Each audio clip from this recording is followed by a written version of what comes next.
Hello, everyone. Welcome back. This is Sarah Smith, and you're listening to Raw Intentions.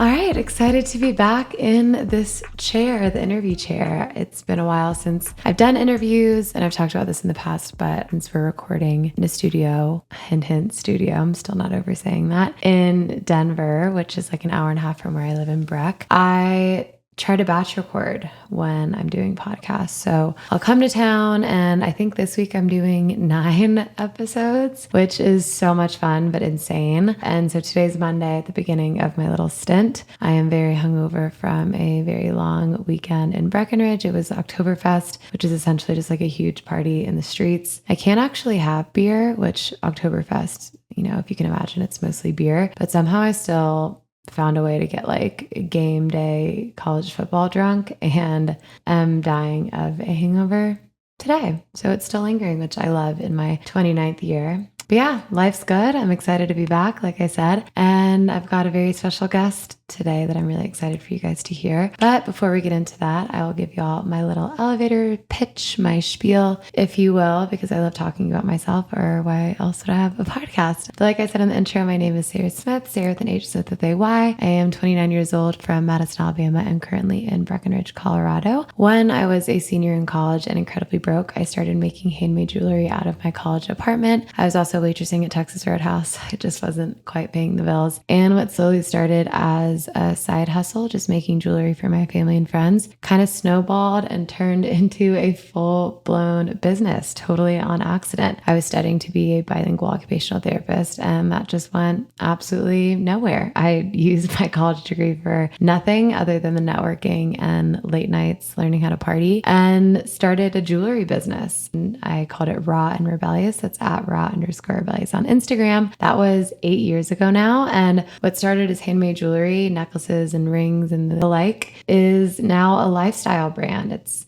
taken on a life of its own. I've got apparel, I've got hats, prints, shoes. I do collaborations, events, pop-ups, bar crawls, all kinds of things. And my favorite part of it for sure is the community aspect. And I think that's what truly makes it that lifestyle brand. And why I started this podcast, Raw Intentions Podcast, was an extension of my brand, an extension of my business, and a way to get even more real, even more raw and intentional with my audience and my community that I DM every day and meet at all of these events and pop-ups. So it's been so much fun. I've been doing it for about 2 years now. I get to talk about myself, which my God complex loves, but I also, more importantly, get to have on incredible guests, whether it's someone that I admire from afar through social media or in my same space, or a friend of mine that I get to bring on the mic and have conversations with this whole setup surrounding us. And that brings us to our guest this week. This week, I've got dear friend and someone that I deeply admire, Alejandro Brown, better known as the infamous I-70 Things on Instagram here in Colorado. If you are a local here, Alejandro and I met a couple years ago when I slid into his DMs. Always shoot your shot. And we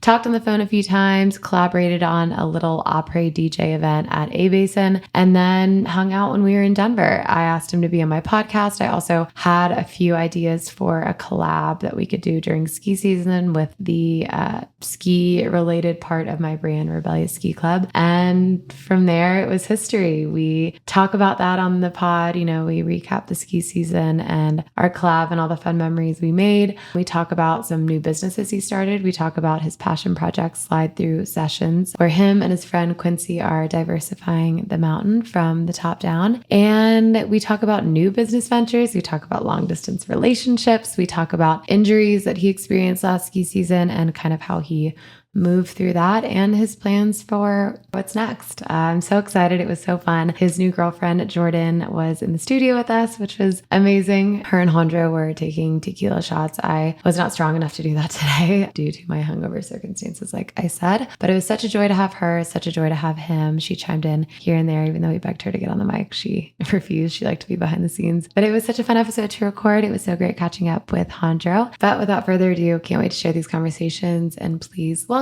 Alejandro Brown to Raw Intentions Podcast. All right, Alejandro, what's up? Hey, Sarah. Welcome Thanks for back. having me. Thanks for coming on. It's been a while. I know. I think it's been about a year since we've podcast, and I haven't seen you, I don't think, since ski season. Yeah. Right? Or early May for that pop-up. Oh, yeah. Okay, that was the last time. Yeah, it's been a hell of a summer.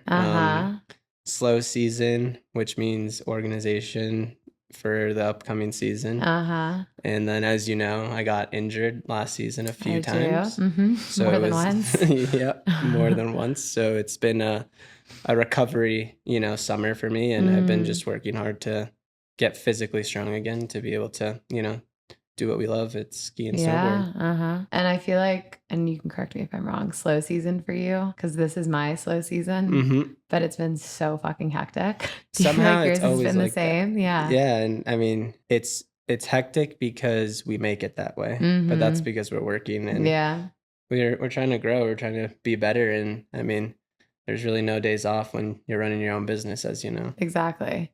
Yeah. No, I mean, this summer was supposed to be so chill for me, and it has been nothing, like absolutely nothing but. Like, I've just been working around the clock, and also it just takes so much preparing for what is kind of our Super Bowl of ski season. I mean, it's the busiest time for both of us for different reasons, and it doesn't just like happen. We really have to build up to it and prep.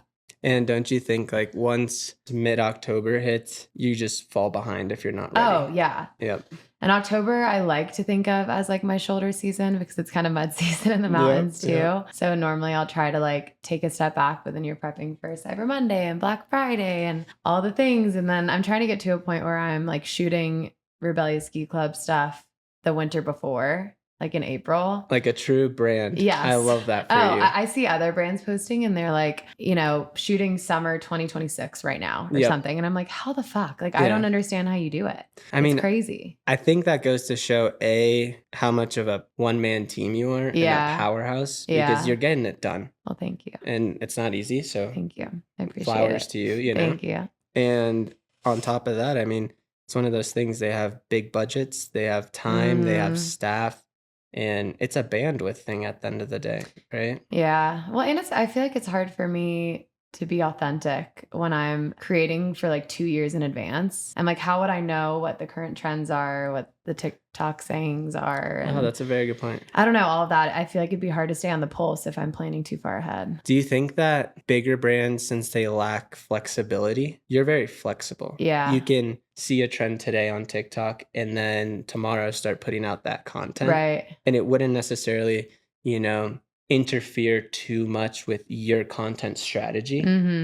I think, well, actually, I'm going to ask you the question. Do you think it's an advantage to be a flexible young brand like that today and age with like social? I think yes, because I think things move so quickly and things expire so quickly because you think about like really big brands and how late they are on things, or when you watch a TV show and it's so cringy, they're like saying things that are like 2 years old.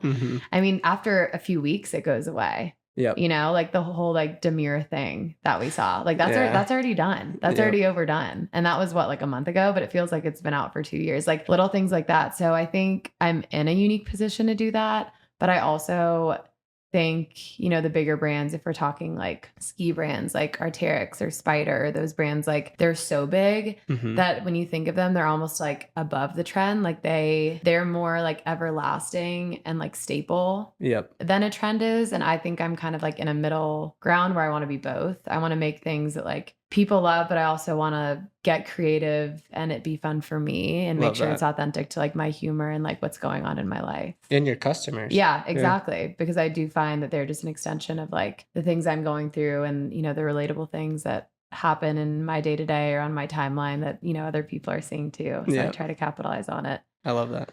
As best as I can. But well, you're crushing it. So keep it up. Well, thank you. You are too. So thank you. Before we get into it, if anyone missed your last episode where you were on, do you want to give a little elevator pitch? Yeah, sure. Intro? Of course. My name's Alejandro Brown. I'm the founder of I-70 Things, as well as co-founder for Slide Thru Sessions and the co-founder for Dialed Media. And Dialed Media. Yeah, Dialed Media. It's an exciting new venture. But I mean, I've been in Colorado for 10 years now. Kind of a common story, but I went to CU Boulder loved it, and then stayed ever since. Mm-hmm. And I'm originally from the East Coast, out in Boston. So skiing and snowboarding was, something I was fortunate enough to do when I was young, and I grew up with that. Mm-hmm. And not only did it help me meet a lot of friends, but it's also part of my daily life nowadays, living here in Colorado, and I couldn't be more stoked for that. Yeah. So walk us through, I know we've talked about this, but what I-70 Things is for anyone that's new and listening, because it's pretty iconic out here. It's one of those things that it was like, obviously that should have existed, right? So I-70 Things is really this community of people that use I-70 as the gateway to their next mountain adventure. So think about the weekend warriors, the people that live in Summit County, a bunch of interstate commerce. These are individuals who have a love-hate relationship like we all do with I-70. And, depending on the day, we just have to deal with it and smile. And hopefully I-70 Things is a way for them to be like, oh, we're all in this together. We have good days, we have bad days. Yeah. But, hey, we just have to deal with it. Well, and you just hit on such a niche, like a thought that everyone has, something that everyone deals with on the day-to-day and has gripes with and funny stories. Right. And I think when we talked about it last time, you said weren't you like on I-70 or stuck on I-70 with your friends when you came up with the idea? Yeah, exactly. And it was one of those things I was taking photos to send to my friends. I was like, oh, you're not going to believe what I just saw. Yeah. Classic, like everyone has had that moment like, oh, totally. I got to whip out my phone and take a photo of this. Like, this is ridiculous. And then it hit me like, this is after. So I created the account when I was stuck on I-70 because that day was one of the, probably top 5 worst days I've personally had on I-70, stuck 8 hours plus, like it's snowing, you can see like a couple miles in front of you, terrible visibility, accidents left and right. Yeah. And I was just collecting all this content, which I didn't know was content at the time, right? Exactly. And it hit me like, hey, I'm going to make, this account, just call it I-70 Things, things you see on I-70. And then a few months later, I started just posting things that I had in my camera roll. Because then I just went through the archives and I was like, oh, this also I took a photo of and blah, blah, blah, right? And it was a, pretty decent amount of content. And I just remember a friend, she sent me a photo and was like, hey, do you want to post this on I-70 Things? And I was like, oh, light bulb. Yeah.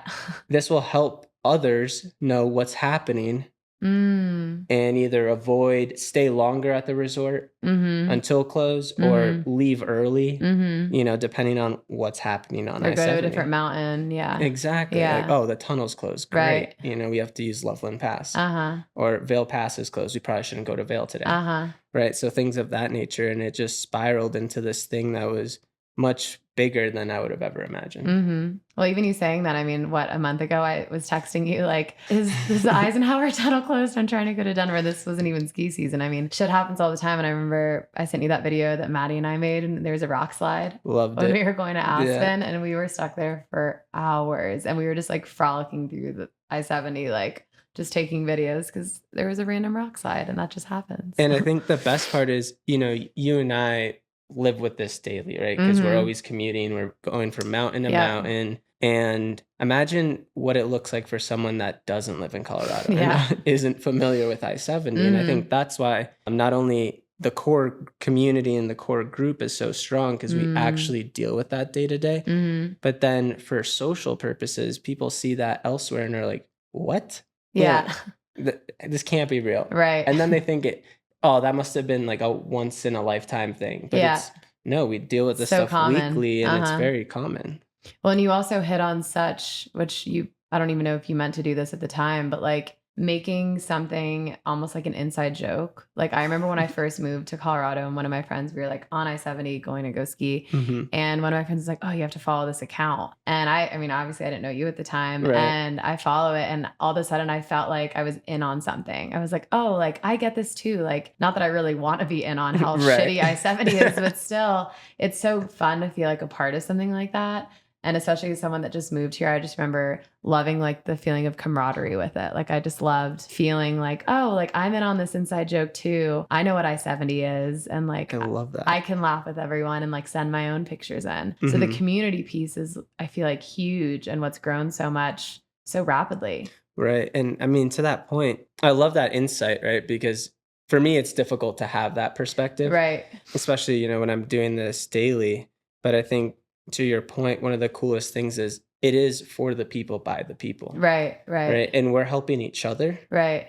And that's why it works and it's so strong. Yeah. I mean, it's one of the coolest things seeing, oh, my friend just got posted on this. Oh, totally. It's like, all right, high five, Yeah. Like, when you get reposted, it's huge. You contributed. And I love that people have that feeling, because I hope everyone sees it as we all deal with this. So how do we help each other? And it's less like, oh, I'm stuck today. It's like, well, you and 1,000 other vehicles are stuck today. Yeah. So who can get the coolest content? To send a nice 70 things. Yeah, exactly. No, it's incredible. And so taking us from the culmination to now, I mean, you've got a full-blown business surrounding it, and you also have other ventures that you're working on. So how did you get it to the point today, and what do your responsibilities look like with I-70 things? And talk us through your new business ventures. Well, Slide Thru Sessions is not so new, but you're still working on it. And True. You just started a media company, you told me. Yeah. So, I mean, in short, I-70 things, I oversee everything, right? As you know, once you create, I feel like any business, but especially your first, and it's successful, that's your baby. Right? So no one's going to care about it more than you. Of course. Right? And so it's one of those things about learning how to balance and delegate correctly and at the right moment, right? You don't want to rush anything. You want to do it right and figure out structures, templates, and strategies that have worked in the past, and teach those to other people so that they can continue to help you out. Right. While you now work on these like bigger projects, right? Whatever larger scale things. Exactly. Yeah. Whether it's, scaling, say, revenue or content or what have you. If you want to really oversee those things, you want to put people you trust in place to, take care of the more day-to-day and repetitive tasks. Right.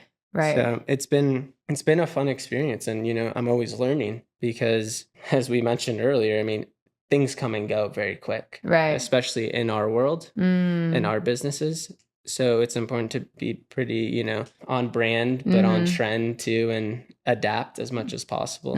So I'm really looking forward to this season, big content plans. We got some really cool events coming. And also, of course, these new ventures. I mean, Slide Thru Sessions, that's the real passion project for myself and my co-founder, shout out Quincy, Shannon, we call him Q. I mean, so I don't know anyone else who's like such a big staple in their community and has been able to, grow up here in Denver and then provide to that same community. And I think one of the coolest parts is we have our gear space in Park Hill, and Q grew up in Park Hill. So he's really, helping his community and, by default now mine, right, as well, to enjoy something that you and I love so much. Right. And that's just sliding on snow. Yeah.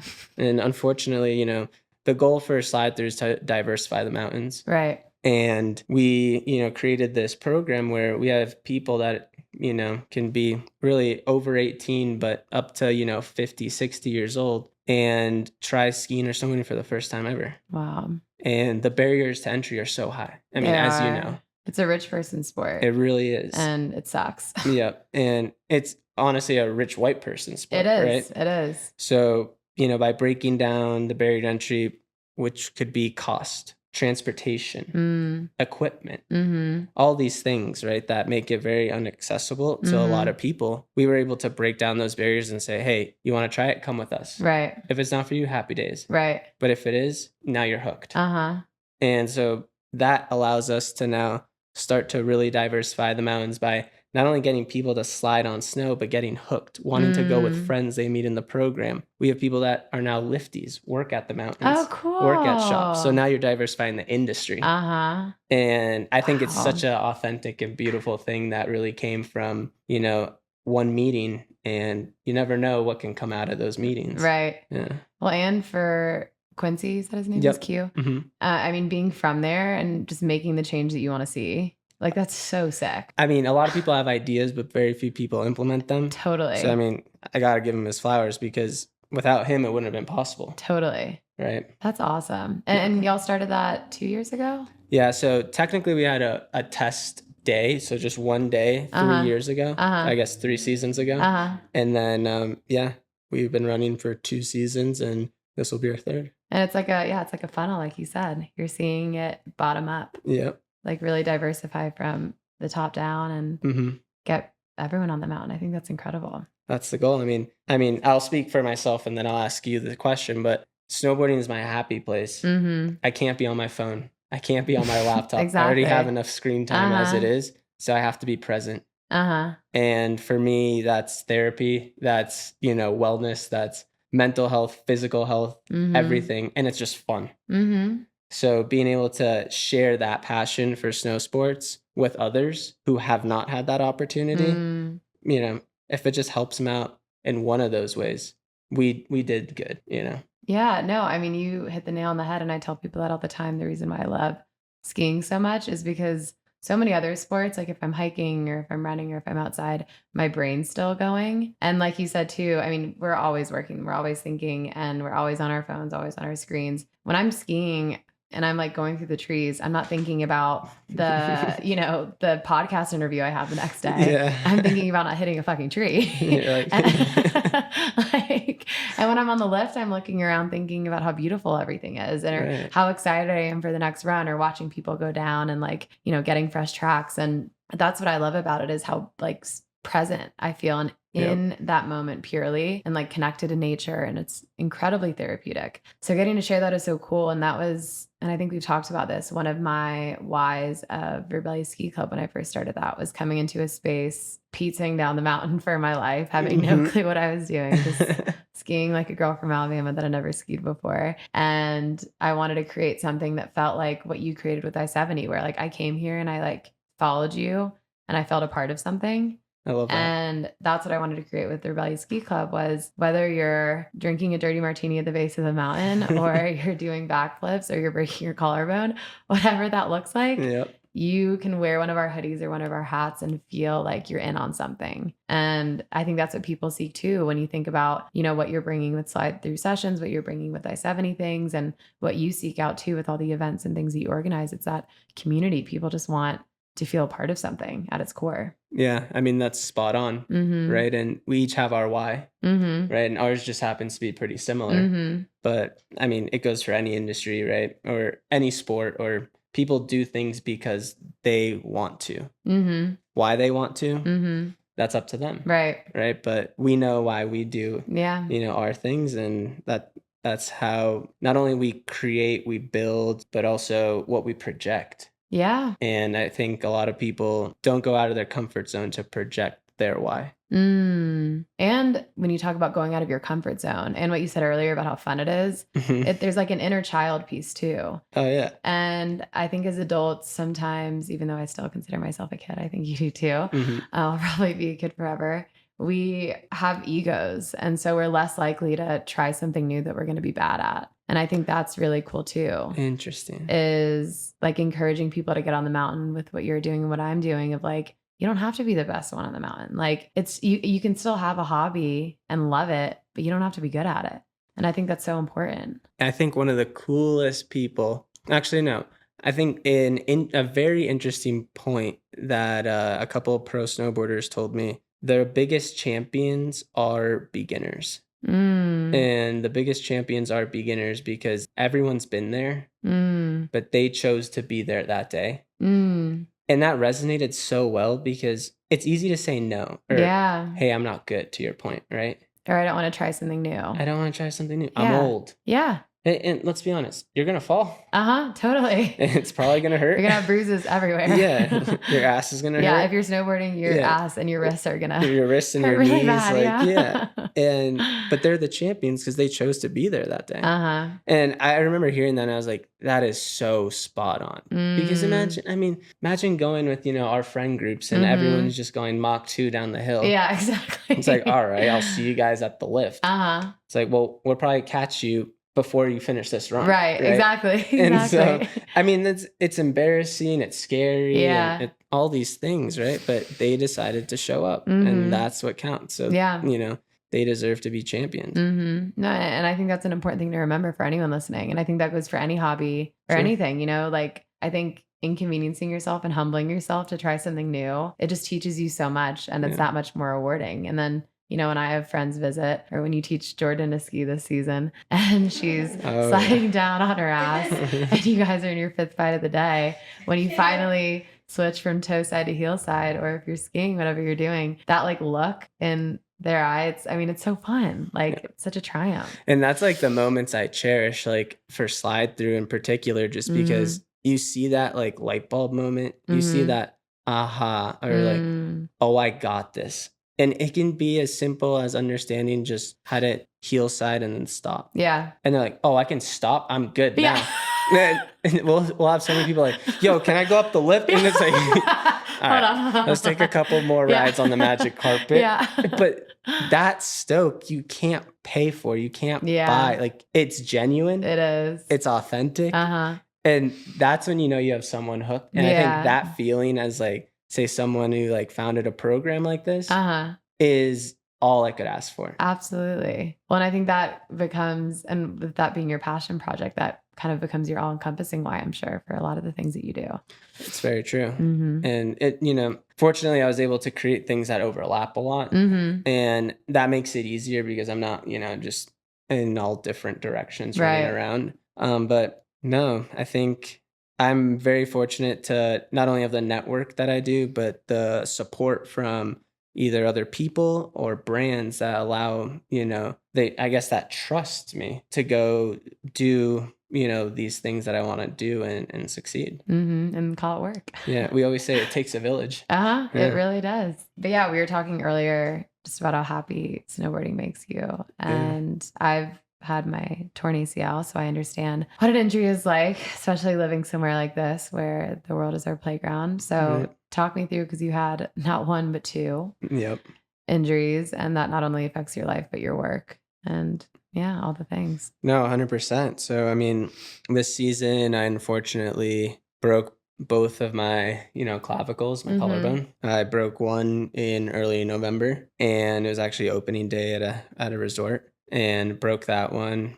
Knew it was broken immediately. Immediately. But you do, you know, what you got to do. And so I got surgery on that one. And, you know, a month later, 3.5 weeks later, I was riding again. Sorry, Dr. Hotz, if you see this. But then in March, I broke my other clavicle, my right clavicle. Same deal. Literally exactly the same injury. It was insane. And it was the week that I got cleared for my left clavicle to go like full send. Even though you've been sending for a while. Sorry, Doc. Sorry, Dr. Hotz. And so got surgery on that right one and had to go through that whole process. And, you know, injuries are, I mean, they're the worst. They're brutal, yeah. Especially when you break something, you tear something. I mean, you don't wish that on anyone. Yeah. Right, but especially when you're so active. And just living in a place where everyone's active. Exactly. It's like, oh, I hang out with friends. Where do you hang out? Not at the bar. Yeah. We're going to bed early. Exactly. We're waking up and we're going to the mountains, right? And I think it's one of those things that, at least for me, it really humbled me because I'm just so used to always being on the move, always, you know, running, snowboarding, what have you. And you need to stop. You physically can't do those things. And then now, what does the process of recovery look like? All right, not only are we trying to run a business here, but now we're doing PT. So we're making time for that. Right. We're doing cupping. We make time for that. We're scraping, time for that. Red light therapy, all these things. So I think it really makes you readjust. You're so excited and can't wait to get back out there if that's truly your passion. And you figure out a way. And I think one thing that you do really well, Sarah, is you make time. You make time for things that matter. And if you have a project, like, you know, it's going to take time. So you're very intentional with, you know, saying, okay, I'm going to hack away at this in smaller bits. It's the same thing with recovery. Yeah. Right? You're not going to recover in one day. Right. It's going to be, you know, depending on the injury, few weeks, few months, what have you. So it's how can we just enjoy this process so that by the time we are ready to get back, we're strong, we're healthy, mentally we're ready to go. And, you know, it's like you never left. Well, and there's such a big mental piece to it. And you hit the nail on the head with that too, of like when I tore my ACL, I'm so nonstop. So it was the first time I physically couldn't go anywhere. I couldn't walk. And I was like so riddled with all the PT and like the icing and the elevating and the stretching and the things you have to do. I mean, an injury like that takes over your life for a second, and you have to do those little things to build up to the big stuff. And I really struggled with that. And I've talked to so many people that have had, ski, snowboard related injuries, and in a place where there's year-round activities and year-round things that we're trying to do, there's never a convenient time for it to happen. And it's always really hard mentally because because a lot of the time it's the people that are really fast paced. It forces us to slow down for the first time. And what would you say throughout that process that you learned mentally, like about yourself and about like just through the process? Because it does kind of, time stands still and you're faced with, at least I was faced with a lot of stuff that maybe I didn't love about myself. Maybe I was putting my self-worth in, surface level things, or like being seen at things, or always getting to travel or ski or whatever that was. So that kind of brought everything up to the surface for me because I just had so much time. For me, the biggest thing was accepting it. You're not going to be snowboarding tomorrow. Yeah. Yeah. That was the first thing. I was like, that probably took you a while to accept. Especially when your entire feed on any social media app is all your buddies, all your friends, just getting after it on the hill. And you're like, well, sick. I'm at home with this bandage and, I'm out of commission. So accepting it was the biggest thing for me at the start. And then the second thing was, what other outlet could I do now to kind of help fix this, right? And for me, funny enough, my roommate just happened to have like a stationary bike, like a Peloton. And that's what I started doing. It's Pelotoning. Peloton. And it sucks. Like, hurts my balls. Like, I don't like stationary bikes. Like, I don't either. It's brutal. And I'm inside. Yeah. Like, I'm not even outside. And we haven't even touched on like how being in nature helps, right? Yeah. But that was what helped me because I felt like I could do some sort of cardio, something physical. Wasn't doing push-ups. Could barely do sit-ups. And I had to stay still. That was what my doctor told me, like, don't move. Like, all right, cool. Like, what do I do? What the fuck do I do then? Yeah. You can't sleep well. Yeah. Right. And if you think about like really the 3 pillars of like health, right, are like sleep, eating right, and exercise. So for me, I couldn't sleep well. I couldn't exercise. Yeah. I was eating very well. Yeah. And I still didn't feel like me. And so being able to bike a little bit indoors, hour and a half, 2 hours a day really helped me on this, day-to-day journey. I wasn't thinking about it like, oh, I'll be good in a week. I'll be good in a month or 2 months. It was like, all right, let's just take this day by day. Yeah. No, I mean, and it's all in the process, right? Like you said. So how do you, you said just to like feel like yourself, like you didn't feel like yourself at the time. How do you find yourself in that when you're not able to do the things that you normally do? I don't know. I think for everyone, it's very unique, right? But the thing I was always looking for, like, was I have so much energy. I'm so used to going, 100 miles an hour. If I can only go 10, what does this life look like? Right. And it's temporary. Right. Right. But it doesn't feel temporary. No, it feels like everything. It feels like it's forever. You wake up every day and you're like, great. And the worst part was when I woke up every morning, I was like, it wasn't a dream. Yeah. You're just like, you'd try to move. You're like, oh, no, this hurts. Still hurts. Yeah. Oh yeah. Still have this thing on, like sick, Yeah. So, to your point, I think for me, it was really just looking at it as, hey, I got this. I don't know how long it's going to take, but I know I can do it. And the first time it happened was my left clavicle. So in hindsight, that was a lot easier because then I broke my right and that's my dominant hand. Yeah. And that was a real slap rough in the face. Yeah. I was like, oh, good God, you've had to be kidding me. Well, and I'm sure because you already know what it's like, having to go in knowing probably just like sucked too. You know what though? Actually, my roommate said it best. He was just like, Alejandro, I know you did it again, but your second recovery was so much better. Really? Yeah. And to his point, he's like, you probably just knew exactly what you had to do. And you're like, I'm not going to bitch. I'm just going to do it. And I didn't hang out with anyone. I was just getting after it every single day. And, some people are like that. Others like to take more time. But I knew exactly, to your point, what I had to do. I'd been there 4 months prior. Right. So it was like, let's just get this over with. But now you'll be good for the ski season. Exactly. And you're not going to get hurt again. Nope. Because we're going to be more careful. Yep, right? Exactly. I just knocked on wood, by the way. Yeah. Well, the timing of it was crazy too, because when we shot our collab, that was the weekend that that Monday, I think, is when you were going to get cleared. And then the next weekend is when you got hurt again. Right. Yeah. So that clearly worked really well. Yeah. But at least we got our content shot. We did get our content, which was fun. Yeah, I mean, that was one of those things. I want to say it was like a freak accident. And I was obviously going way too hard for like not riding consistently for a while. And you don't say. It's so unlike you. Yeah, shocker. Yeah. But it was fun because I got to shoot our collab, together. And obviously your energy, all your friends. I mean, that was a blast. That was so fun. It's always fun linking up with you on the hill. And hey, we got the content done. So we checked that box. And I unfortunately, got cleared and then decided to go way too hard the next week and, back to square one. Yeah. But no, our collab was so fun. Yeah. I mean, that was such a blast doing that and designing that with you. And I mean, that weekend was like one of my favorite weekends of the season. Do you want to tell the listeners a little bit about how fun our weekend was and, some highlights, I guess, from the weekend? How raw do you want me to get here? I mean, you are the raw and rebellious queen, so that's up to you. So Alejandro and Chase came to town and showed up. We were just reminiscing about this. Showed up, like snowboard fits on, tequila bottle in hand, walks into a house of like 20 girls probably, because my roommates had friends in town. Yep. And I already live with 4 girls, so there's 5 of us at the barn.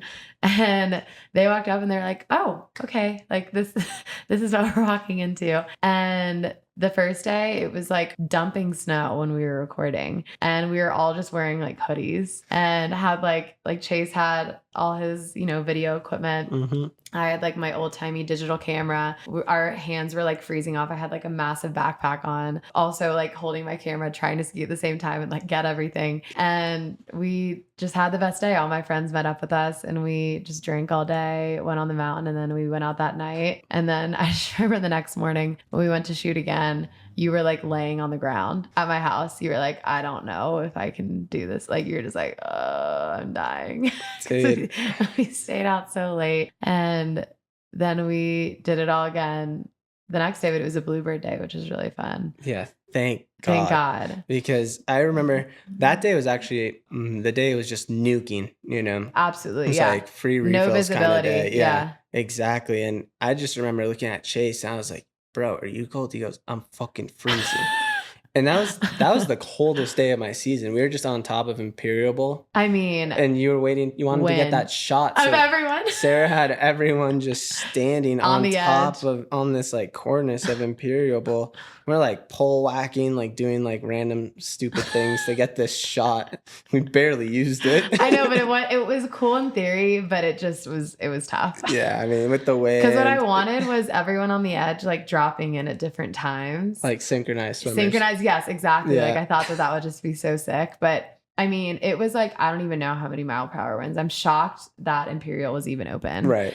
And it was dumping. We could not see anything. And I like would take my hands out of my gloves and like could not feel my hands. And I'm like trying to record. Chase is trying to record. And I'm like, okay, go. And everyone's just dropping in one after another. It was a good concept, but it was, And then we're all like, let's get the fuck down. Because Brett gets windy as shit. Like that was like kind of brutal after that. I was like, it was so brutal. Yeah. Are you kidding? Kind of brutal. Yeah. Right. That was really that brutal. was rough. And again, we were in hoodies. Yeah. Oh yeah. That's another thing. It was like one of the coldest days of the year. One of my other coldest days was Christmas Day, and me and my roommate were skiing in Santa suits. So no ski clothes. And so we were like, and we were so drunk, like that was so miserable. Yep. Very similar vibe where we were not in ski clothes. We were just wearing hoodies. Yep. And it's tough, but it was so much fun. Damn. I mean, we had a blast. And I will say, so we had 2 designs, and one of the designs was Trust Me, I'm Ski Patrol, which was Hondra's idea. Yep. And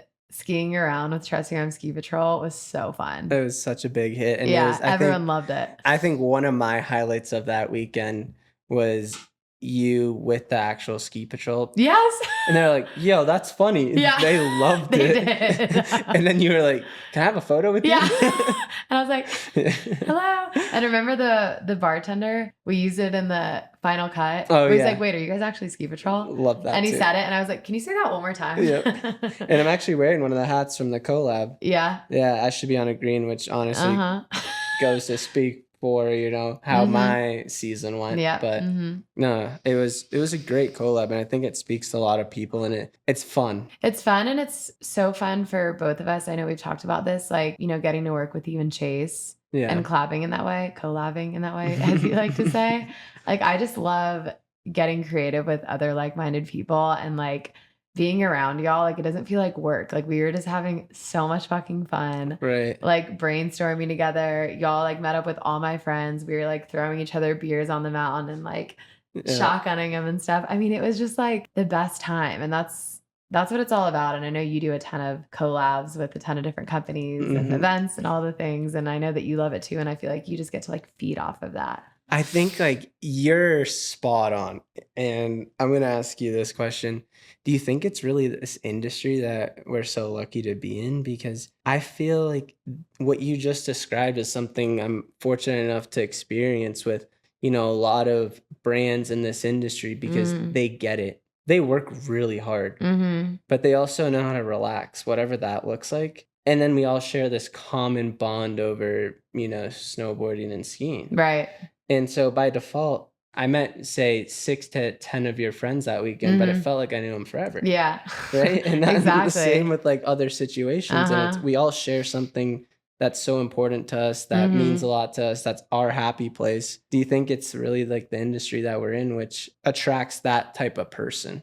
I do, because I also think the industry that we're in is still growing and like changing so much. I mean, you talked about like diversifying the mountain. We're talking about like designs and creativity within skiing. And I know that that's not new necessarily, but I think the way that we're doing it, like bringing humor that we experience and like niche experiences that we have with skiing or with lingo or with our friends, right, and bringing it onto clothing, or like bringing it into an event, or collabing with like a DJ or a bar or the entire base of a mountain or other companies. I think it's an industry where everyone's so open to one another. And it's an industry that's still changing so much. I mean, I hear the same story with like women in skiing. Like that's another thing, is especially amongst pro skiers, amongst like the ski movies and the snowboarding movies, is getting more women in front of the camera. I think that's something that's changing a ton too, which is really cool. And I mean, some of the sickest skiers and snowboarders I know are girls, which is so cool. I'm not one of them, but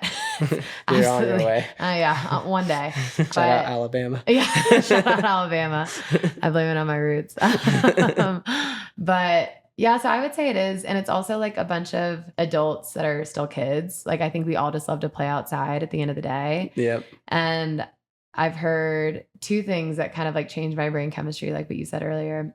One is people, especially like living in the mountains or living in Denver, they work to live. They don't live to work. So everyone's trying to get their shit done, work, like burning the midnight oil, waking up super early so that they can like get out there and get outside, versus just like spending their entire lives working their lives away for what? Right. And I think success looks a little different to those companies, because they, like during ski season, I wake up at 5 a.m. so that I can go ski every single day. Right. And it sucks. Yeah. I'm so fucking tired. But then I get on the lift and I'm like, woohoo. I'm so happy. Yeah. And you feel like a little kid. Yes, like, exactly. You're like, wee. Can't wait. Yeah. And, oh, a little cold. Who cares? You know?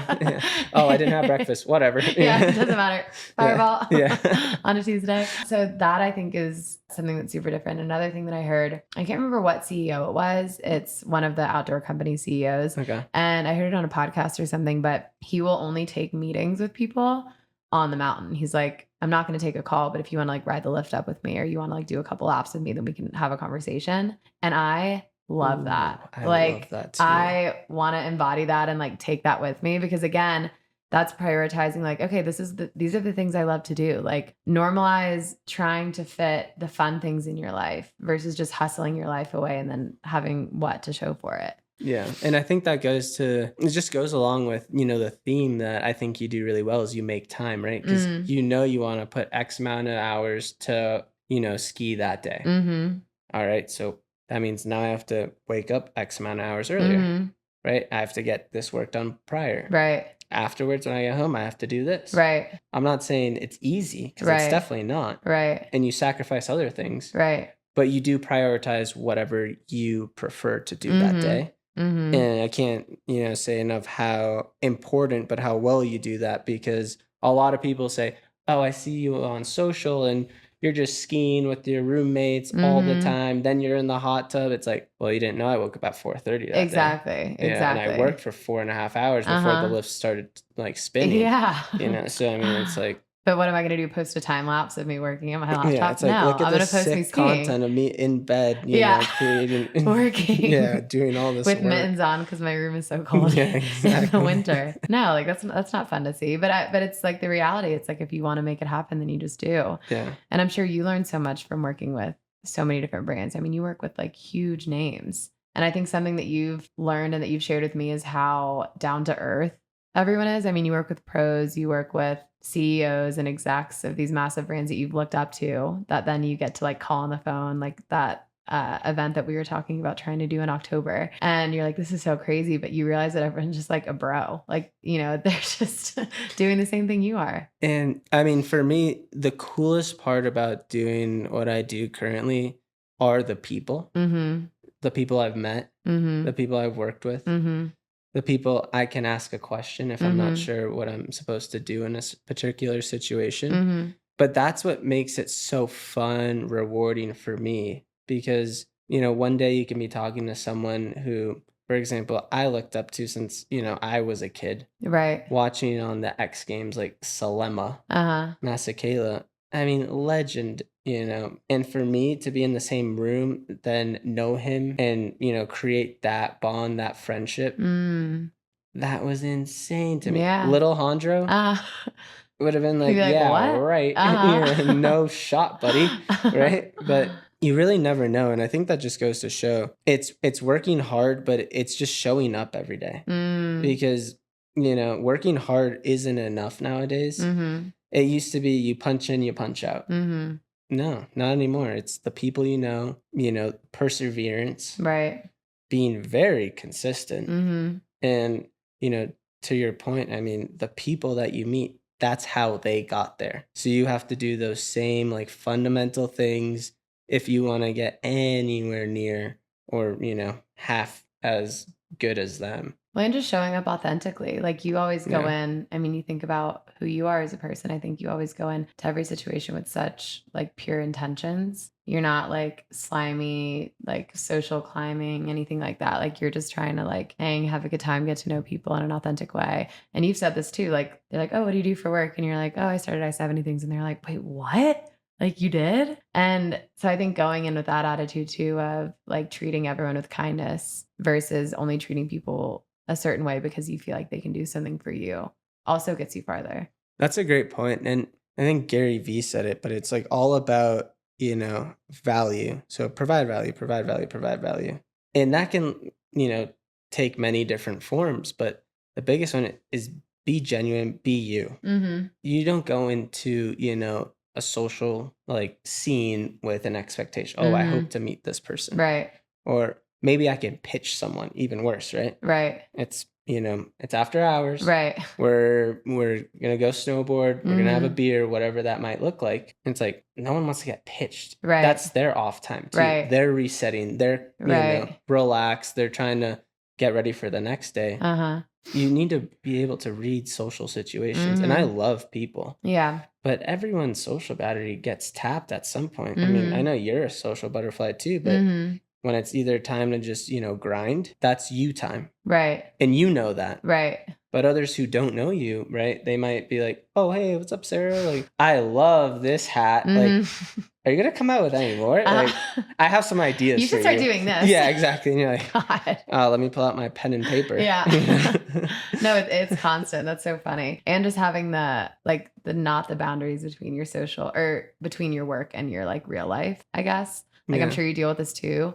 Like my phone is my friends and my work and my employees and all the things. So like I even treat texting like work. Like I I know set you do. aside Are you time. kidding me? I don't text Guys, back right away. she responds in 3 to 5 business days. I mean, always. phone's always on do not disturb. Forever. I'm actually guilty of that too. So. Yeah, we both have to call each other twice for it to actually go through. Exactly. But I mean, I have to like to set those boundaries. And like you said, like, and in the after hours, people are always bringing shit up, and you're like, and it's so kind though. It always comes from a good place. So I'm never going to be like, hey, can we stop talking about this? I always appreciate it, because even though people are constantly like, oh, have you ever thought about making cars or making puzzles or making this or that? I'm like, no, not really. But it's always well-intended. It is well-intended. And I think it goes to show like what you've created, because people care. Yeah. Mm-hmm. They want to give input. Mm-hmm. And it could be the other way around. Right. It could be like, well, you suck. Yeah. Your brand sucks.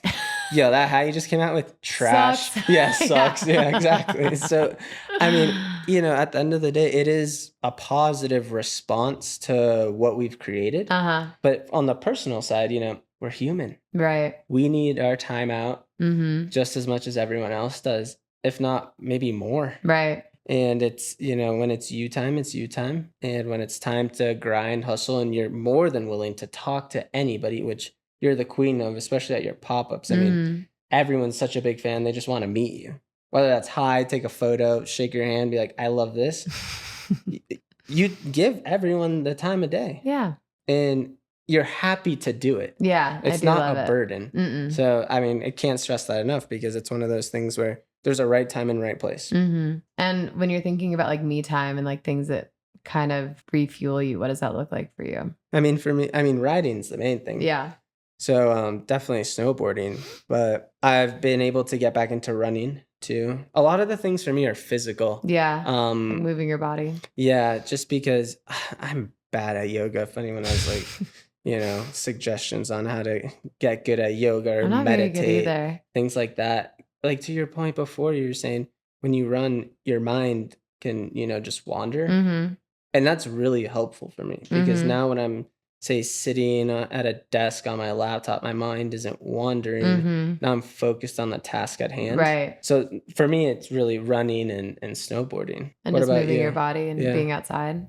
I would say the same. Just anything without a screen too. Yeah, well said. Leaving my phone at home and going for a walk, or just like listening to like the trees. Like earlier when you guys came up, I was walking while I was posting stories, because I was like, I haven't been outside all day. Like I just need to like hear nature for a little bit. You were so far down the street. I was like, who's that rando waving at us? It was me. Oh, I know her. Yeah. So I feel like that, and reading and journaling, and reading's huge. And I want to ask you this, is doing research for you, say, looking up trends that are popping, maybe looking at colors for, clothing and merch and apparel for the fall, like, are things of that nature kind of that chill inspo time? Is that helpful for you as well? Yeah. I mean, that's kind of when I get into my flow state, I feel like. Ooh, I like that. When I feel like I'm in my flow state when I'm podcasting. I feel like I'm in my flow state when I'm, like pulling inspo. Like if I'm in the zone and I'm listening to music and I'm getting on Pinterest and I'm like, okay, I have these ideas. What do I want it to look like? And I'm piecing that vision together. Yeah. Once I start, it like fuels me the fuck up. Like I love that. That is the most rewarding feeling. And I was actually working with Chase the other day. I had this idea, and he just goes, dude, make a new doc and just brain dump. Sarah, I can't tell you like how quickly, 3 to 5 minutes, came up with a page and a half. I was like, Chase, look at this. He goes, dude, and just gave me nuts. Yeah. And it was just one of those things where it was like right time, right place. My brain was ready to go, and it just clicked. Right. And do you know how efficient that is? Oh, it's the best, because you're like in the zone. Right. And then you have these good ideas. Yeah. And it's the best because you're not staring at this blank doc being like, what do I write? And I hate that feeling. I just feel like I'm wasting time. Well, and there's probably so many moments too. I have this where sometimes I'm like, what the fuck am I doing with my life? Or like, what am I going to do next? Like I had these ideas for, the last couple of years, but what if I run out of ideas? And you just never do. They just keep coming. Yeah, thank God. Shout out Instagram and TikTok for that one. No, truly. I'm like, yeah, I read that in a book. No, I saw it on TikTok. Yeah. And you and Chase just came up with a new business. You were telling me. I mean, it was one of those things. Have you ever had the scenario where you've been doing things which you didn't really know were like a service, or you're providing, help and support to others, and you're like, oh, people pay for this, and Like, I could monetize this. and I just know people that. So Dialed Media came about a couple years ago, but we finally like branded it correctly and started, formally charging and having clients and roster of creators. And what we really do is we're that bridge between creators and brands. So a lot of times, since Chase and I have been on both sides of the equation, we've been on the brand side, but we've also been on the creator side. The amount of disconnect between both is unbelievable. And it's frustrating. It's like two different languages. Very. And I mean, you probably know this very well. Yeah. Brands expect certain things, but it doesn't get basically communicated correctly over to the creators. And then therefore creators create something, but brands are like, oh, but don't do this, do this. Right. Do's and don'ts are a big thing, but also style and creative format. And if there could be a, very easy way to manage that bridge between both, which we understand very well, and we were already doing, why not, actually help brands do it correctly and then support creators in the right way? Because it's very difficult being a creator, and you're really putting yourself out there.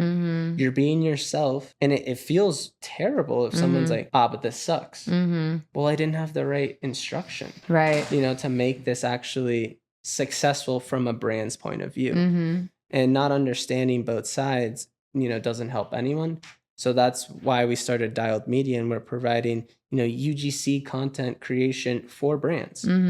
So if a brand comes to us, they say, oh, hey, Hondro, hey, Chase, we're looking for 5 to 10 creators, this demographic, who like this outdoor sport. Can you find them for me? It's like, oh, yeah, of course. Not only can we find them, we already have a roster of a ton of creators who are in this space, who probably are already using those products. And so it's authentic, it's trusted, it's true, and it works because they create content that converts. And by default, we're championing these creators because our goal is long-term partnerships. Right. So, and you want them to have a good experience and the creators have a good experience. 100%. So it's value all around to all the stakeholders. And I think with how quickly social media has grown, we see a lot of content out there. Some of it is quality, some isn't. And, you've been around long enough that you know what works and what doesn't. And I think brands are trying to catch up and understand what works. And we can be, you, myself, and others in this space that have been around for a while can be those leaders and say, hey, I can help,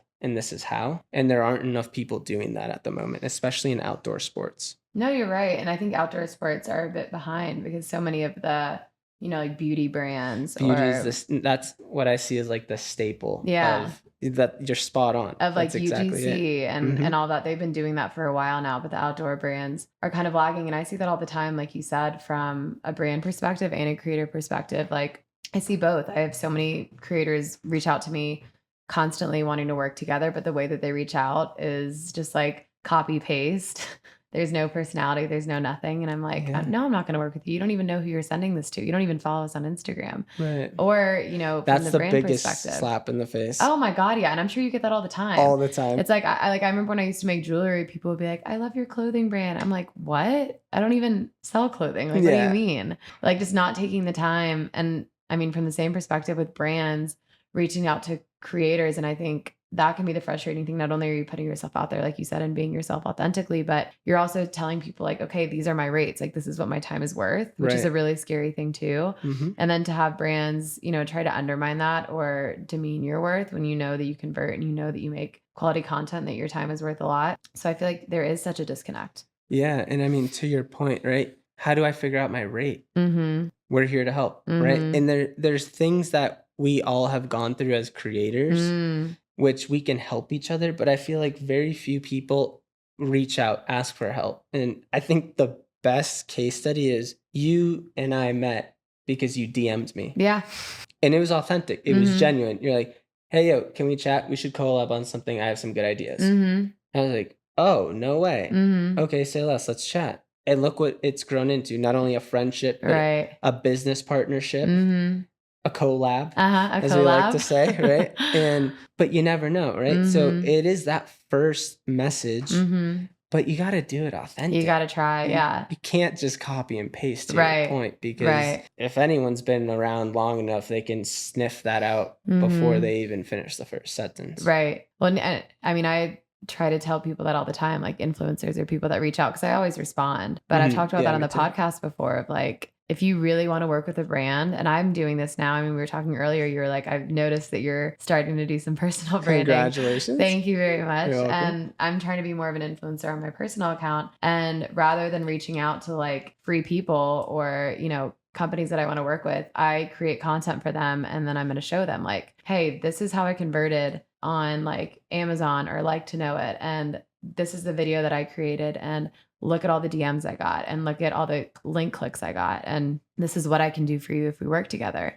And I think that's how you can stand out as a creator too, is like, show the brand you want to work for them. If you really want to work for them, don't send a copy and pasted fucking DM. Like, we can tell. No, but I mean, to your point, I've given advice to a lot of creators and it was that exact same thing. Oh, so you want to work with them? What would that content look like? Yeah. Pitch them that. Pitch them an actual piece of content that you said, oh, this works. Right. And this is why. Right. It's not that I hope to work with you. I take good photos and videos. Come on. And these are how many followers I have. Yeah. I mean, the competition's too high nowadays and it's very saturated. And that only makes it more difficult to stand out. So I love what you just said, because I think that is such a key piece that so many people are missing out on, especially, you know, in today's age where anyone can make an Instagram or a TikTok and have a video go viral. Right. And now you're an influencer. Yeah. Now you're a content creator. Right. I'm not bashing that at all. I champion it. Right. And I want people to succeed. Right. I was at this event, this Red Bull event, and it was called the Panorama Summit. And the coolest thing were all these creators were like, there is no pie. If I get this brand deal, I'm not grabbing anything, taking away anything from you. Exactly. There is no pie. The amount of deals, they're endless. The amount of money is endless. You go grab whatever you want. I'll do the same thing. And this competitive nature should be more of a collaborative nature. Because we can help each other grow, as we have been doing. Right. So I think more of these authentic relationships and collaborations are so key, especially for smaller companies. Now I'm in front of your audience, you're in front of mine. Exactly. But did we lose anything out of that? Yeah, exactly. No. We're not taking away anything from it. And I mean, you said that so well, because hey, we're all in this. We know it's hard. So Sarah, how can I help you? Right. Like, exactly. It's a very simple question. Well, and going back to your why for starting your media company, you're filling a gap, you're solving a problem, you're creating space, a safe space with communication and with the connections that you already naturally have and the talents that you already naturally have to connect these brands with these creators that you know do well, with brands that you already have relationships with. I mean, that's incredible. I hope you know you're on our roster, by the way. Oh, good. Yeah. I'm glad. Can't wait for my congratulations. Thanks. Yeah. I was hoping. No, you are. And I mean, it's one of those things where I wish if I started, you know, my content creation, my business, you know, X amount of years ago, I wish I knew certain things. And unfortunately, you learn by failing. Yeah. And I bet, you know, you've learned by failing a bunch too. That's really the only way, but you learn really quick and you never make the same mistake twice. So for me, it was like one of those things where I was like, Chase, does this happen to you? He was like, dude, all the time. I was like, no way. Yeah. And so that, you know, it's these little things that seem like burdens. But then you say, we can't be the only two people going through it, similar to 70 things. I can't be the only one taking a photo of this. You know, like everyone else hating is seeing 70. Yeah. So I think it just goes to show that if you look for patterns in your like daily life and your daily work, you know, 9 times out of 10, probably 10 times out of 10, you're not the only person going through it. And that's where, you know, maybe you could help other people out, you know, providing that service. Well, and I think that's great business advice, is finding the gap, or, you know, noticing your thoughts and thinking about, okay, like what's something that I wish existed in a certain way that doesn't, or at a different price or in a different style. You're probably not the only one that's thought of that, but you might be the only one to actually like do something with that knowledge. Ooh, that well said. Yeah, which I think is, I mean, and that's why you guys started your business, right? You noticed that you already had these connections. You noticed that you were already doing this work, and you noticed the issues that you were both having and that your friends were having that were creators in the space. Social media is great, and obviously, it really helps create this brand image and tell stories. But the day-to-day that you and I know will like never actually be shown. Right. I mean, it is the hardest job to wake up every morning, run a business. You feel like you're putting out fires. Always. Half the things you want to do, you don't want to do. Maybe more than half. Yeah. Maybe all the things. Yeah. All right, let's be honest here. Yeah. And so I want to say, like, the glamour of social is to a certain extent very superficial. And it shows that's the external, piece of the brand. But the internal, that's where all the stress comes in. That's where all the sleepless nights come in. That's where I'm calling you. I'm like, Sarah, oh, this sucks. You're like, I hate this. Yeah. Going through that too. All right, let's check back next week. All right, cool. Pick up the phone next time I call. All right, fine. Yeah. Still on Do Not Disturb. Yeah, exactly. So, no, I mean, it goes to show, like, the road less traveled is not an easy one, but it's fulfilling in its own way. Well, congratulations on your next business. I'm sure you'll start 20 more. I know this isn't the last one for you. Wow, that's a wild thought. I mean, you definitely will. I'm sure I will too. I know you will. The ventures never end. I know you will too. All right, thank you. I'm just, it's a little overwhelming. Cheers to that. I'm like, okay. My ghost drink. But also, let's talk a little bit about your personal life, because your girlfriend's in the room with us as you guys both grab your drinks. And there were rumors swirling around last season that we were dating. And we actually both have a boyfriend. I have a boyfriend. You have a girlfriend. Not the other way around. Yeah, thank you for. Well, because he did get hit on by a man last night, so I'm just making sure that That was interesting. Really, yeah. Nice. For the listeners. Yeah, of course. So let's talk about that a little bit, because we're both in long distance relationships. Jordan might come on the mic over here with us if she wants to, but I'm not going to force her. But I would be so fun if she would. But yeah. Tell me everything. Because, I mean, we're both like normally predominantly single, I feel like. Or at least maybe I am. I don't know about you. No, I mean, for me, it's been one of those things where, and I'm going to ask you the same question, but I just feel like I have so much going on all the time. Same, yeah. And sure, running a business, whatever, a decent amount of that is in your control, but there's a lot that isn't. And not being able to like dictate your daily schedule. You're always on the move. I'm always on the move. Right. Things come up and I have to attend to them. Right. And I didn't feel like I could actually, be there for someone else and provide in the way I should until I had my ducks in a row. Right. And so that's why I was, single for a while, because I knew I had certain goals and I wanted to hit those before I got to the point where I was like, hey, I'm comfortable enough. I feel like I can, be there for someone else if they're having a bad day. I'm all ears. Right. Now I can drop whatever's going on in my life and help you out. And be like present for you. Yeah. Right. Because I mean, it's a two-way street. It's a relationship. You can't, it's nothing. It's not like a vanity metric. Right. Like on Instagram, right? It's not like, oh, didn't get enough likes. It's like, oh, something actually serious happened. Like, I want to talk, and it's like, okay, I'm here to help it, like whatever that might look like. And no, I finally was able to not only get to that point, but also after being injured, I was very fortunate, but Jordy came to help me out. Well, first you called her crying before you guys were even dating. All right. Yeah. Yeah. It was one of those things where I was like, oh, that's my person. Like, that's who I decided to call.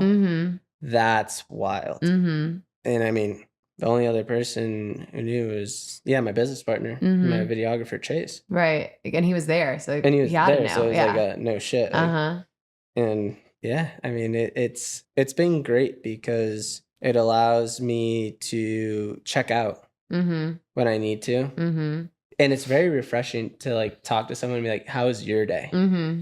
And now I'm not just thinking about all the bullshit I went through that week. It's like, oh, cool. Like this happened. Oh, you're also going through some shit? Tell me all the tea. Right. Tell me everything. Yeah. And it's just as fun for me as I hope it is for her, because now, I'm like, oh, A, she's a real human. And B, like, she's also going through some shit, but together we're stronger. And it's all about being a team. Right. And I like my teammate. That's so sweet. No blushing over there? A little bit.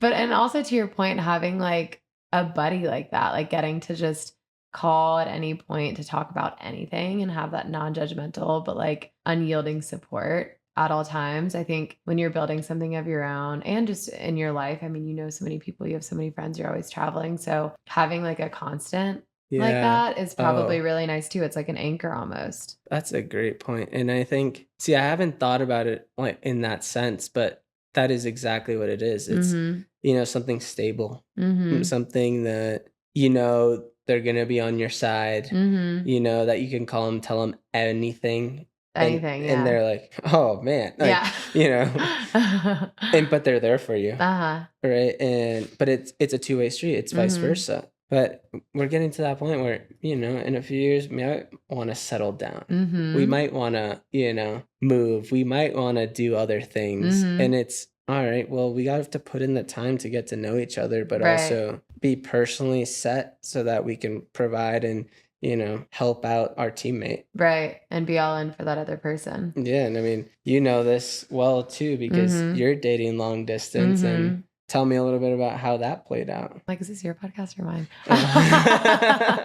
Well, I can't remember if you and I were talking about this, but it's my first long distance relationship, but it's been kind of nice because I feel like I've gotten to know him on such like a deep intellectual level. Like, I feel like sometimes because I am a very like physical person, I mistaken sexual intimacy for real intimacy and connection. And it's the first time I've been with someone where that intellect piece isn't missing, because I want that, like, to be able to talk to someone for hours and call them on FaceTime. And I just talked to them an hour before, but then we still end up talking for 2 hours and we're like, oh my God, it's been 2 hours. Like, that's what I've always craved, but I've always had that with my friendships. And so I think, okay, well, maybe I just won't get that in a relationship because like I have that in other parts of my life. And so I've personally liked the long distance because it makes it deeper for me. And also we have to both inconvenience ourselves to see each other, to spend time with each other. You guys are working with the time change. Me and my boyfriend are also working with the time change. We're in different time zones. And so making time for each other has been cool, because when you're so used to looking out for yourself and you like have your head down and you're working on a million things, and we keep talking about work, but our work is our life and our life is our work because of the nature of it. So it affects a lot of things, but when you're ready to make that, I don't want to say sacrifice because it's a good thing, but for the right person, it doesn't feel like a sacrifice. It's just exciting. Like, you're excited to take a break from work and call them, or like, you know, or send them a picture of what you're doing, or just like get praise from them, like that you're doing something well, you know, like, I don't know. It's fun. I do know. And I mean, to your point, it's like the little things, right? And the importance of communication when you're long distance is like probably probably the most important thing. Yeah, right? I would say so, yeah. Because you really trust one another. You're not with each other most of the time. But, oh my God, the coolest part of the day is, oh, she called me. Yeah. Like, you see their name pop up, you're like, let's fucking go. And I'm like, it's about time. That's how I usually pick up the phone.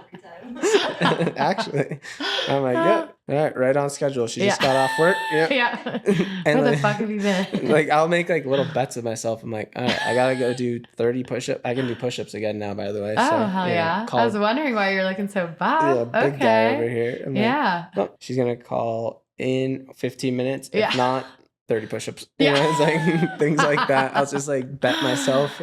But it keeps it fun. And I mean, I think communication is key. And for any relationship, whether it's long distance or not, you know, that's one of the main factors. And I think this strengthens it, because that's one of the few things you really do have and you really can do. Right.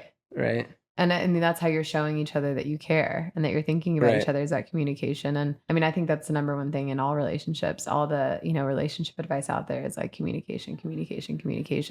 Also, and we were talking about this before the podcast, like, it's cool, and long distance can work for people like us, where we do love our lives so much. We are so busy. It kind of eases you into, not that you're in like half of a relationship, like you're still very committed to each other, but with your time, that can be a really hard thing to adjust around someone else. And so you get to kind of dip your toes in and like slowly figure out like you said, when she's calling because when she gets off work. Yeah. And she knows probably when you guys are on the phone, if you sound distracted, she hears the laptop typing away, then she knows that get you're. me started. She calls me out for that shit all the time. Oh, yeah. She goes, finish the sentence. Yeah. Oh, no. I mean, Patrick and I do the exact same thing. But you like tell and you can get to know each other like that. And it's cool meeting someone when you said like you've done so much work on yourself and you're ready to make that commitment and that like make that time for someone else and be present for someone else. And it's cool when you meet someone that meets you right there and has the ability, like you're not fixing them or you're not making them who you need them to be. You're who you are and you get to just be together and it's just easy and fun. Yeah. And I mean, they don't say there's a right time, but I mean, I think in relationships, both people have to be ready to commit and have their right time. Mm-hmm. And it's one of those things where if one person's on it, but the other person's off, it might not work. Right. It probably won't work. Exactly. Right?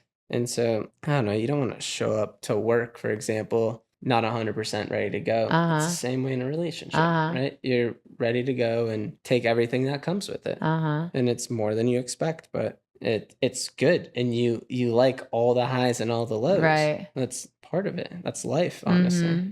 Yeah, no, I mean, it's applicable to anything, like you said. Yeah. So who's going to move? Or where are you guys going to go? Are you going to California? Allegedly. That's all I'm saying, listeners. I think I might have to. It's always the woman that gets to decide. Shit, you guys are right. Mm-hmm. Yeah, I'm making Patrick come out here. I mean, hopefully. Yeah, it's because we like you guys so much. I know. God damn it. Women have so much power. It's because we have boobs. Huge boobs. Well, that's what we were just talking about, how like just men are just so simple, you're changing accidentally in front of the camera and they're like, wait, where do you need me to move? You guys are easy. Yeah, I feel like it's the first time every time. Seeing boobs every time. Dope. Yeah. Those are so sick. Nice. And you guys have been traveling a lot too this summer, right? Going to Europe and all over because you have family over there. I do. My mother's actually from Madrid, Spain. Mm-hmm. So it was actually the first time Jordy met my parents. Mm-hmm. And she crushed it, by the way. Of course. Obviously. Not shocking. Yeah. I was a little nervous. Yeah. Mainly because I love my mom, but Yeah. Could be a little crazy. We all know how that goes. And no, my father had a great time with her and he was like, hey, when are you guys coming back? Like, that kind of thing. And it was cool because instead of doing like the traditional touristy route, and I know you're really big on this when you travel, it's like, how can I get, very embedded with the locals? Just immersed, yeah. Yeah, immersed. That's the perfect term. That's exactly what I was looking for. And it's never the thing that's advertised. It's not that hotel. It's not that city. So this was a real risk on my end because coming from LA, going to one of the tiny towns in the north of Spain. I mean, there aren't street signs. Right. The roads are 2-lane roads, but it's wide enough for one car. And that's a European car. Right. So if you're stuck, you back tiny, up and one other guy goes and then you go together. There are more cows than people, probably. Right. So it was fun because now she's out of her comfort zone, but she's crushing it. And she's meeting my parents. So there are all these things, and she was just crushing it every day. Along for the ride. Oh, and the language barrier. Oh, yeah. That too. That was a big one. Yeah. No, but I think traveling together is such a way to find out, if you're compatible and if you can deal with situations because things come up, like you said, and like rolling with the punches. How do you travel? Because traveling is super important to you. And I assume it is to you as well. And my parents always told me that. They were like, if you can't travel well together, then like, I don't know what the fuck you're going to do. I told them at the end, I was like, I'm not gonna like you by the time we get to Boston. Yeah. Like, Spain will do it for me. But it was good. Yeah, and you guys survived. She was like, yo, I can't believe I didn't want to kill you. Yeah. I was like, oh, sick. Yeah, I did it. Yeah. I was like, this is awesome. But to your point, I mean, that's the team aspect of a relationship because we all have different travel styles. I am like super laid back. Same. I'm like, let me just get to the airport. Once I'm there, like, I know like what I need to do. Right. Sometimes it's work. Sometimes I need to chill. Sometimes I'm there 10 minutes before and it's like and past. You're sprinting. Yeah. TSA, like boom. But you never know how the other person's going to react. And they're like, we should have been here 2 hours before. Yeah. Come on, why are we just chilling here? Yeah. Like, we had so much more time to sleep in. So what's your style? I'm the sprinting through the airport type of girl for sure. I've only missed one flight my whole life, which is shocking. It's a pretty good record, dude. Yeah, no, it truly is, especially for someone like me. I'm just not a very time efficient person. I mean, we were supposed to record this podcast at 3 and I was texting him at 2. I'm like, can we please push it just 1 hour? Like I have so much shit I got to do. I know how that goes. But yeah, I would say I'm more on the laid back side. So I need someone that'll like get me to shit on time and like accept that about me, but like just kind of like help me be a little bit better. Yeah. But then when I'm in the place, I don't like an itinerary. I don't like plans. I like to just like walk around for hours. I like to go to off the beaten path places. I like to explore in the places that have more cows than people. I mean, that's the shit that I love, and just like talk to random people. So, people travel in so many different ways. And a lot of people like to go to, the most touristy destinations and wait in hours and hours long lines to like see the thing or the statue or whatever. And that's just not how I like to travel. So I think it's important to find a balance there. No, I'm the same way. And I think the coolest part is like, we travel for what? Is it for experience? Is it to learn? Is it, I just need a break from my daily life? Right. And for me, it's just, I don't have any expectation. Yeah. Every day is a new day. One day could be gloomy and you're like, I'm going to stay in. And the next day it's like, oh, I have so much energy. This European espresso really got me going. Yeah. Let's go. And you can start your day, say at a beach or looking at some church or, have a great lunch. And time is slow there, particularly in Southern Europe. Totally. Oh my God. No one's in a rush. No one's in a rush. And I think that's the coolest thing because they're truly enjoying life. It's the little things. We're not on our phones. Oh, we're going to have lunch for 2 hours.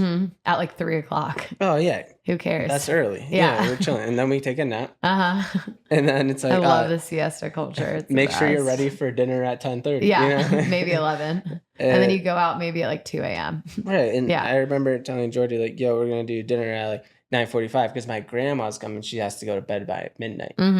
She was like, 9:45? That's insane. Early. That's my bedtime. Yeah, she's like, that's my bedtime. Yeah. But it's those things, and you learn, you experience, and life is, we work this day-to-day thing, right? And we're like, oh, I have these things to do. But it's also about like the memories we create. Yeah. And I know every time we link up, we have great memories on the hill. I know when you travel, you have great memories you come back with, and you're going to do those sick trips with all your friends. And I know you're advertising that on social. I want to hear more about that. But it's all about memories. That's what you come back with, right? It's not like anything else. Well, and it just disrupts your routine. It reminds you like what's important, because you get so bogged down with shit. Like you said, like time moves slower. No one's on their phones. Everyone's just enjoying the moment. And like having the 2-3 hour lunch because they're not like rushing back to work or whatever it is. I think it kind of, at least for me, because I can get so head down. This is what I need to do every day. Like at the end of the day, it's not life or death. Like me launching a hat is not going to save anyone's life or kill anyone. Like it's going to be okay if it's a day late or whatever it is, Yeah. It doesn't really matter that much. And sometimes I just need to remind myself that it's not that deep, and traveling allows me to do that because you meet so many people with so many different experiences that are doing really cool shit that has nothing to do with what you're doing. No, I love that. And that's what I love about traveling. It teaches you so much and you get to learn so much. It really does. Can I ask you a question? Are these mics like spec'd in a certain way? Because your voice sounds so ASMR. Does it really? It's like perfect. It's really nice. Oh, yeah, it's like really good, right? Thanks. I don't think so. It must be the quality. Maybe. Yeah. Yeah. Shout out Studio Denver. Studio house. Studio office Denver. It's like studio office house or something. Okay. Shout out. Yeah. The stew. So what's next for you? Business, life, travel? What do you got on the books? I'm really excited for this season. I know, every season can't be your best. I'm going to make this one my best. And that's the mindset I'm going into Love it with. So I hope to, meet a lot of cool new people, work with a bunch that I already know. And I just want to be able to like create for the right people, for the right things. Okay. So whether that's, providing a great experience with I-70 things, providing a great experience with Slide Thru, and, serving our clients and content creators for Dialed Media. Like, I just really want to do my best. I feel like this year is the year to shine, and I'm at a place to do it. So I am eager for the season to start. Yeah, you're gonna make up for some lost time. Exactly. And I just want to snowboard. Yeah, of course. Just want to ride, dude. Yeah. Are you getting both passes? Yeah. Okay. Because I gotta work. Same. So, Our work is on the mountain, luckily. I'll see you out there, bro. I can't wait for you to come back to the barn. No, I'll be there. You guys are both coming.